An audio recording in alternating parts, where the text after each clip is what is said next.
Assalamualaikum warahmatullahi wabarakatuh. Alhamdulillah.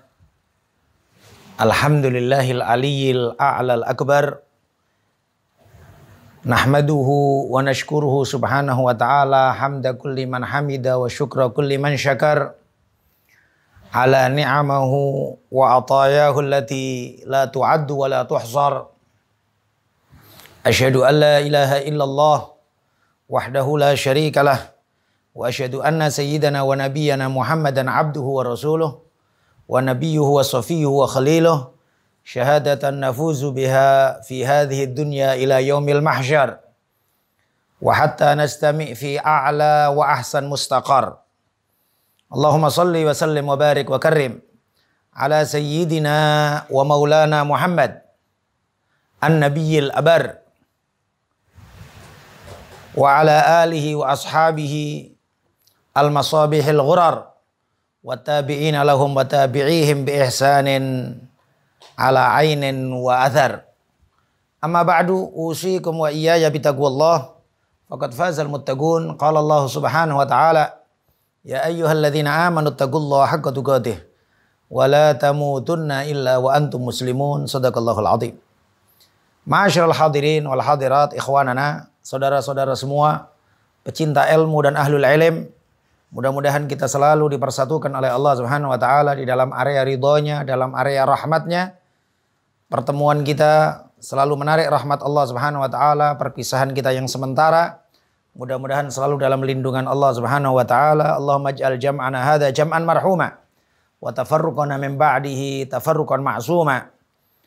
Alhamdulillah atas semua anugerah dan nikmat yang telah diberikan oleh Allah. Salawat dan salam mudah-mudahan selalu dihaturkan kepada baginda Nabi Muhammad sallallahu alaihi wa alihi wa sahbihi wasallam. Tak terlupakan keluarga yang sangat beliau cintai, sahabat-sahabatnya yang sangat beliau sayangi dan hormati, dan semua pengikutnya beliau, semua penerus perjuangan beliau, dan semua umatnya yang mudah-mudahan semuanya selalu dipersatukan oleh Allah Subhanahu wa taala di dalam ridhonya dan syafaatnya insyaallah. Amin ya rabbal alamin. Ikhwanana, saudara-saudara semua, baik yang hadir atau yang menyaksikan tayangan halaqah yang mudah-mudahan selalu diberkahin oleh Allah Subhanahu wa taala. Berjumpa kembali kita di dalam halaqah min ajli Rasulillah sallallahu alaihi wa alihi wa sahbihi wasallam. Karena Rasulullah, demi Rasulullah sallallahu alaihi wasallam.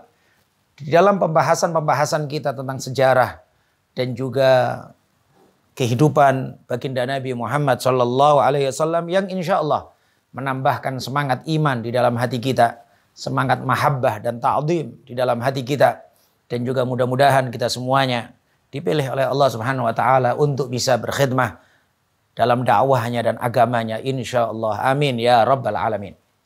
Ikhwanana, hadirin hadirat, saudara-saudara semua yang dimuliakan oleh Allah Subhanahu wa taala, di akhir majelis yang kita sampaikan pada waktu yang lalu dalam halaqah ini, kita telah menyampaikan tentang Jumat pertama yang dilakukan oleh baginda Nabi Muhammad SAW yang sekarang itu tempat diabadikan dan dikenal dengan Masjid Jum'ah di kota Madinah, yaitu di Qabilah Bani Salim bin Amr bin Auf. Demikian juga ketibaan baginda Nabi Muhammad SAW di area Masjid Nabawi sekarang, pusat kota Madinah, daerah Qabilah Bani Najjar, yang sudah kita jelaskan bahwa bagaimana Rasulullah SAW mengajarkan kepada seluruh sahabat di awal ketibaan beliau, di awal datangnya beliau, dengan penghormatan setinggi-tingginya kepada semua hal yang berhubungan dengan Rasulullah, sampai untuk tinggalnya Rasulullah yang semua para sahabat berebutan supaya Rasulullah tinggal di tempatnya, supaya singgah di rumahnya, supaya tidur istirahat di rumah salah satu dari mereka. Bahkan setiap kabilah membanggakan, karena sudah menjadi kebiasaan di antara orang Arab pada zaman itu membanggakan suku-sukunya masing-masing. Satu suku mengatakan, ya Rasulullah, kami adalah suku yang paling pemberani, sehingga keamanan Anda terjamin di tempat kami. Satu suku mengatakan, ya Rasulullah, kami adalah suku yang paling terkenal akan kedermawanannya. Satu lagi mengatakan, ya Rasulullah, kami adalah suku yang paling kaya dari seluruh daerah Yathrib, dan lain sebagainya. Namun Rasulullah Sallallahu Alaihi Wasallam mengajarkan kepada mereka semuanya dengan ucapan beliau, da'ha fa innaha ma'murah. Biarkan ontaku yang memilih, karena ontaku sudah dapat perintah dari Allah Subhanahu wa taala. Yang akhirnya baginda Rasulullah sallallahu alaihi wasallam singgahnya, berhentinya onta Rasulullah sallallahu alaihi wasallam di Mirbat yang sekarang menjadi area Masjid Nabawi. Mirbat tersebut asal artinya adalah tempat menjemur kurma-kurma.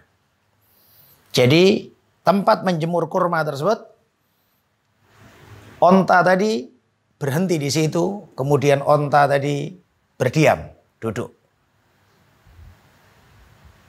Dan tempat yang paling dekat dengan masjid tersebut, area masjid atau tapak masjid itu adalah rumahnya Abu Ayyub Al-Ansari. Dan telah kita sampaikan bahwa rumah tersebut pada dasarnya adalah menurut sejarah ahli sirah, rumah itu adalah rumah yang dibeli oleh Raja Tubba, raja zaman umat-umat terdahulu dari raja-raja kerajaan Yaman, yang beliau mengetahui akan datangnya kabar gembira hijrahnya baginda Nabi Muhammad SAW, Nabi akhir zaman, di kota Yathrib. Dan Tubba disebut oleh Allah Subhanahu wa taala di dalam surat Ad-Dukhan. Wa qauma Tubba. Tubba adalah nama raja. Kaumnya yang mengingkari dan juga tidak mau beriman dengan Allah Subhanahu wa taala dalam ajakan rajanya. Sehingga dalam sebuah riwayat Sayyidah Aisyah pernah mengatakan, la tasubbu tubba'an fa innahu malikun soleh. Jangan kalian celah Tubba, karena Tubba adalah raja yang soleh. Sudah kita jelaskan bahwa rumah itu dibeli oleh Raja Tubba. Kemudian Raja Tubba menulis surat kepada Nabi akhir zaman, baginda Nabi Muhammad SAW, yang menunjukkan keimanannya, menunjukkan kepatuhannya, menunjukkan kepercayaannya kepada Nabi akhir zaman beliau, baginda Nabi Muhammad SAW. Dan subhanallah, meskipun secara hukum pastinya rumah diwariskan dari satu orang ke orang yang lain, dari orang ke orang yang berikutnya, dari satu kakek ke bapak, dari bapak ke anak, demikian seterusnya, sampai akhirnya secara hukum fikih itu rumah miliknya Abu Ayyub Al-Ansari. Namun hakikatnya adalah itu rumah dipersiapkan oleh Allah Subhanahu wa taala untuk baginda Nabi Muhammad sallallahu alaihi wasallam. Maka karena rumah yang terdekat dengan tempat singgahnya onta, qil ada juga yang mengatakan duduknya onta, mabrakun naqah, adalah tempat mimbarnya baginda Nabi Muhammad SAW sekarang di Masjid Nabawi. Walhasil, rumah yang terdekat adalah Sayyidina Abu Ayyub Al-Ansari, yang nama beliau namanya kurang dikenal, tapi lebih dikenal Abu Ayyub. Namanya beliau adalah Khalid bin Zaid. Khalid bin Zaid, nama asli Abu Ayyub Al-Ansari. Yang makamnya Abu Ayyub Al-Ansari berada di Turki sekarang. Di Istanbul, Turki.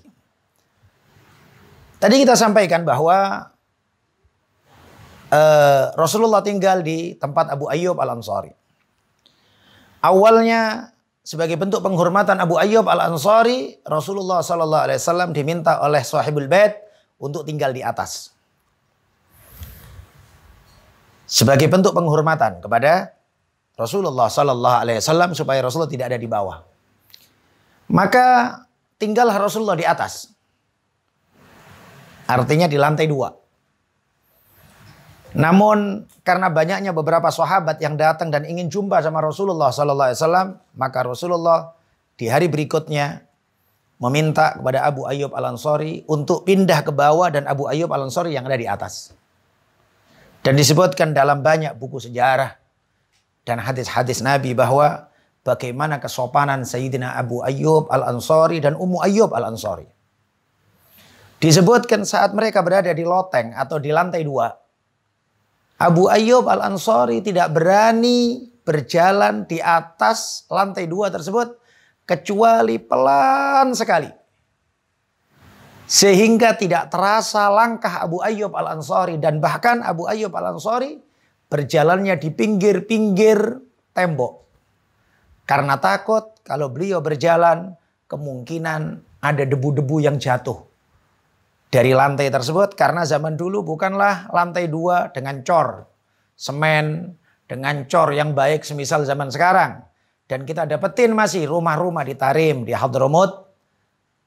Lantai 2-nya itu adalah dari tanah liat yang dicampur dengan akar-akar, dicampur dengan semen-semen putih atau apa. Tapi masih banyak yang tanpa semen, tapi mereka adalah memadukan antara kayu dengan akar-akar dan juga tanah liat yang cukup keras. Sehingga bisa jadi kalau langkah tersebut ada langkah di atas lantai tersebut akan berjatuhan beberapa pasir-pasir atau bekas-bekas tanah liat tersebut. Demikian sopannya Abu Ayyub Al-Ansari. Dan sampai juga demikian cara pemberian atau menghidangkan makanan kepada Rasulullah Sallallahu Alaihi Wasallam. Abu Ayyub Al-Ansari selalu memberikan kepada Rasulullah makanan 1 talam penuh, full. Yang pastinya akan pasti lebih dari kebutuhan Rasulullah Sallallahu Alaihi Wasallam makan. Namun saat ditanya oleh Rasulullah, kenapa kau kasih aku lebih? Katanya Abu Ayyub, ya Rasulullah, narju barokatak. Kami mengharapkan barokahmu ya Rasulullah. Sisa makananmu, natatabba aidina. Ya tatabba aidina. Tangan-tangan kita selalu mencari-cari ya Rasulullah, mana bekas makananmu. Antara Abu Ayyub dengan istrinya mencari-cari bekas-bekas dari makanan yang tersentuh dengan tangan baginda Nabi Muhammad Sallallahu Alaihi Wasallam. Bagaimana ma'asyal hadirin?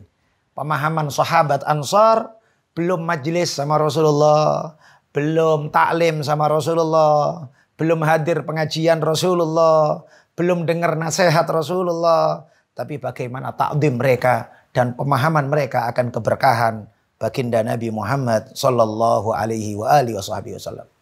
Bahkan disebutkan dalam satu riwayat yang sahih, suatu ketika diberi hidangan oleh Abu Ayyub kepada Rasulullah. Selang beberapa saat setelah ditunggu, diambil lagi sama Abu Ayyub. Saat diambil tidak nampak bekas makanan atau diambil oleh tangan Rasulullah Sallallahu Alaihi Wasallam. Abu Ayyub datang sama Rasulullah dan ketakutan. Abu Ayyub mengatakan, ya Rasulullah, apakah makanan kami tidak selera untukmu wahai Rasulullah? Apakah makanan kami ini tidak kau suka wahai Rasulullah? Nabi mengatakan tidak. Tapi makanan itu ada bawang merahnya. Wa inni umru'un unaja. Dan aku adalah seseorang yang setiap saat datang malaikat tiba-tiba kepadaku. Wa innal malaikah lata'adzat bima yata'adzat bihi banu Adam. Dan sesungguhnya malaikat juga merasa risih dengan apa manusia yang merasa risih dengannya. Maka aku tidak makan bawang merah, tidak makan bawang putih mentah, dan hal-hal yang menjadikan bau tidak sedap dari bau mulutku. Bukan karena haram. Tidak ada satupun ulama yang mengatakan bawang putih atau bawang merah haram. Tapi Rasulullah menjaga jangan sampai bau mulutnya beliau terkesan kurang baik. Padahal pastinya secara dohirnya, hakikatnya tidak mungkinlah bau Rasulullah busuk atau bau Rasulullah tidak sedap. Karena Rasulullah adalah sosok manusia pilihan Allah Subhanahu wa taala yang bersih, suci, wangi, sewangi-wanginya. Namun secara zahirnya makanan-makanan tersebut membuat bau mulut tidak sedap. Dan Nabi menyatakan, wa inni umru'un unaja. Sesungguhnya aku adalah seseorang yang selalu diajak berbincang-bincang oleh para malaikat. Dan malaikat merasa risih dengan sesuatu yang manusia juga risih dengannya. Subhanallah. Demikian kekuatan iman dan mahabbah Abu Ayyub Al-Ansari. Abu Ayyub mengatakan, kalau demikian ya Rasulullah, sejak saat ini rumahku tidak akan kemasukan bawang merah. Coba Anda bayangkan, ini iman model apa ini? Mahabbah model apa kayak gini? Sampai kepada batas urusan makanan. Kita semuanya mengetahui pastinya, saya sayang sama istri, istri sayang sama anak sayang sama anak saya sayang sama saya. Tapi rasanya apa yang saya sukai belum tentu disukain sama istri. Apa yang disukain istri juga demikian. Tidak juga, ada beberapa yang tidak saya sukai. Mungkin saya suka pedas, istri saya tidak suka pedas. Istri saya suka makanan umpamanya asam, saya tidak suka makanan asam. Padahal kita meyakini saya cinta sama beliau, beliau cinta sama saya. Tapi cinta semestinya tidak sampai kepada batas urusan selera makanan. Tapi bagaimana para sahabat terhadap baginda Nabi Muhammad SAW, dan ini diantara pelajaran-pelajaran pertama dari ketibaan dan hijrahnya Rasulullah SAW di kota Yathrib atau kota Madinah. Kemudian diantara lagi hari-hari pertama Rasulullah di rumahnya Abu Ayyub Al-Ansari. Disebutkan di dalam hadis Sahih Bukhari dan disebutkan juga di dalam Sunan Turmudi bahwa di pagi hari Rasulullah SAW dikejutkan oleh gadis-gadis kecil yang mereka yartajizna, mereka berdendang di pagi hari. Mereka mengatakan, nahnu jawarin min banin najjari, ya habbadha Muhammadun min jari. Kami adalah tetangga-tetangga, nahnu jawarin, kami adalah gadis-gadis kecil. Min banin najjari, dari kabilah Banin Najjar. Ya habbadha Muhammadun min jari. Alangkah indahnya Nabi Muhammad sebagai tetangga. Alangkah gembiranya kami menjadi tetangga baginda Nabi Muhammad SAW. Kabilah Banin Najjar memiliki hubungan khusus dengan baginda Nabi Muhammad SAW. Sebagaimana yang pernah kita sampaikan, kabilah Banin Najjar adalah akhwalun Nabi. Nenek-nenek Rasulullah dari kabilah Banin Najjar. Bahwa ibunya Abdul Muttalib, istrinya Hashim, kakeknya Rasulullah adalah dari kabilah Bani Najjar. Sehingga disebutkan wafatnya ayah Rasulullah Sayyid Abdullah setelah dalam perjalanan Syam untuk ke Yathrib ziarah atau silaturahim kepada bibik-bibiknya. Meninggal dunia di Yathrib. Subhanallah, aturan Allah Subhanahu wa taala, ayahnya Nabi meninggal dunia di Yathrib, tidak jumpa sama Rasulullah SAW secara hukum alam duniawi. Tapi Allah mengatur bahwa makam ayah dan anak berada di kota suci Madinatul Munawwarah. Demikian juga ibunya Rasulullah SAW di saat Rasulullah umur 6 tahun ke kabilah Bani Najjar dan juga untuk ziarah makam ayahnya beliau. Kalau disebutkan sebagian riwayat bahwa kota Madinah pada saat itu adalah banyak kotor di dalam pengairan. Sehingga besar kemungkinan beberapa ulama-ulama ahli sejarah kontemporer mengatakan bahwa ayahnya Nabi meninggal dunia karena penyakit malaria. Demikian juga ibunda Rasulullah SAW, tapi meninggal dunianya saat kembali ke kota Mekah, yaitu di sebuah daerah Abwa, kira-kira pertengahan atau lebih dekat dengan kota Mekah, meninggal dunia. Qil, ada juga yang mengatakan juga pengaruh dari kota Yathrib, yang kota Yathrib tersebut selain panas luar biasa, banyak yang sakit, yang tidak terbiasa masuk kota Yathrib. Nanti insya Allah akan kita sampaikan. Dan demikian juga karena faktor pengairan yang buruk, sehingga menjadikan banyak kotoran dan lain sebagainya. Dan itu juga menjadi salah satu tugas baginda Nabi Muhammad SAW pertama kali di kota Yathrib, untuk memperbaiki pengairan, memperbaiki kebersihan dan lain sebagainya. Disebutkan dalam riwayat Rasulullah SAW menyuruh Sayyidina Thalhah bin Ubaidillah untuk mengatur pengairan kota Madinah. Dan Sayyidina Thalhah bin Ubaidillah memiliki kepiawaian, memiliki pengalaman. Kalau bahasa kita sekarang mungkin beliau adalah seorang sarjana atau seorang yang ahli di dalam mengatur pengairan. Ya, banyak proyek yang beliau miliki sebelum beliau hijrah ke kota Madinah. Dan kemudian sampailah akhirnya kota Madinah menjadi kota yang bersih, menjadi air yang luar biasa bagusnya, dan berkat pastinya baginda Nabi Muhammad SAW. Sebelum Rasulullah tiba ke kota Madinah atau Yathrib, kota Yathrib banyak penyakit. Tapi setelah tibanya Rasulullah SAW di kota Madinah, kota Yathrib, kota tersebut menjadi kota yang penuh dengan keberkahan. Bahkan tanah dan debunya saja dawa mingkul lidah, obat dari semua penyakit, berkat baginda Nabi Muhammad sallallahu alaihi wasallam. Tadi kita sampaikan gadis-gadis kecil berdendang di bawah rumahnya Abu Ayyub Al-Ansari. Maka Rasulullah turun dari rumah tersebut, kemudian Rasulullah bertanya, "Atuhbibnani? Apakah kalian wahai gadis-gadis kecil, kalian cinta senang sama aku?" Semuanya menjawab serentak. Gimana kami tidak senang ya Rasulullah?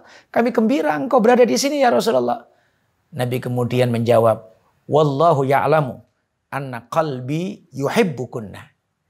Dan demi Allah, Allah mengetahui bahwa hatiku lebih cinta kepada kalian. Di sini, ma'asyiral hadirin wal hadirat ikhwanana, saudara-saudara yang dimuliakan oleh Allah Subhanahu wa taala, bagaimana pengaruh cinta kepada Rasulullah sallallahu alaihi wasallam. Rasulullah tidak memandang kepada bentuk amal. Rasulullah tidak memandang kepada bentuk keahlian atau keluasan ilmu seseorang. Sebagaimana yang sering kita sampaikan di beberapa majelis. Rasulullah khutbah seorang badui kemudian menyela khutbahnya Nabi, bertanya, "Kapan kiamat ya Rasulullah?" Sahabat nggak suka akan pertanyaan tersebut, tapi Rasulullah bertanya, "Apa yang kau siapkan?" Orang Badui dengan polosnya mengatakan, "Ya Rasulullah, aku tidak mempersiapkan banyaknya sholat dan puasa. Tapi aku cinta kepada Allah dan Rasulnya." Jawaban Rasulullah tidak terduga-duga. Rasulullah menjawab, "Engkau bersama orang yang kau cintai." Di sini masyaallah hadirin, berapa banyak kadang-kadang kita terjebak karena kita tidak suka dengan orang-orang yang bersolawat, atau tidak suka sama orang-orang yang maulid, atau kita nggak suka dengan kelompok-kelompok yang main rebana. Tidak suka sama orang-orang yang menampakkan cinta, kemudian kita banyak kemudian mengkritisi mereka dengan yang penting itu dakwah, yang penting itu amal, yang penting itu segala macam. Sering kita sampaikan, kita tidak merendahkan nilai dakwah, kita tidak merendahkan nilai mengamalkan sunnah. Tapi jangan benturkan sebuah kebaikan dengan kebaikan yang lain. Kalaulah Anda ingin memperbaiki satu komunitas, ingin memperbaiki remaja-remaja yang suka maulid atau qasidah-qasidahan, tidak perlu Anda mencela qasidah-qasidah atau maulidnya, atau majelis sholawatnya dan rebananya. Tapi arahkan kepada yang baik supaya mereka lebih cinta kepada ilmu, supaya mereka lebih cinta kepada menghidupkan sunnah-sunnah Nabi. Bukan kemudian merendahkan nilai cinta kepada baginda Nabi Muhammad sallallahu alaihi wasallam.